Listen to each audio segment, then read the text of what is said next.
In today's video, I'm going to teach you how to delete a post from Hootsuite. If you have ever shared something to your social media accounts and later decided you no longer want it to be visible, this is the place to fix that quickly.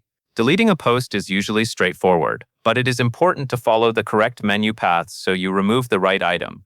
First, open Hootsuite and look to the left side of the screen. You will see a menu with different sections, and you should click Streams in that left menu. This section is where posts and updates appear in a feed format, which makes it easier to find the exact post you want to remove. Take a moment here and make sure you clicked Streams, not another similar option, because the location of your post depends on the stream you are viewing. Next, after Streams loads, you need to locate your post in the stream.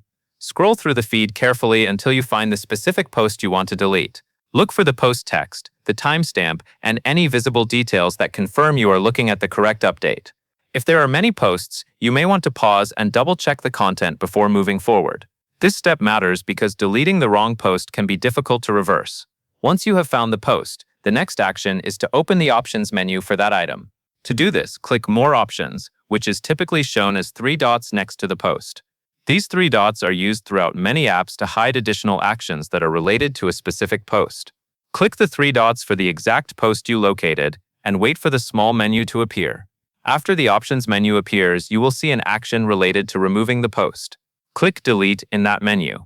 This is the command that tells Hootsuite you want to remove the post from the stream and from the intended publishing destination, depending on how the post was handled. At this stage, you should take a brief moment to confirm you are clicking Delete for the correct post, since the following confirmation step will finalize the action.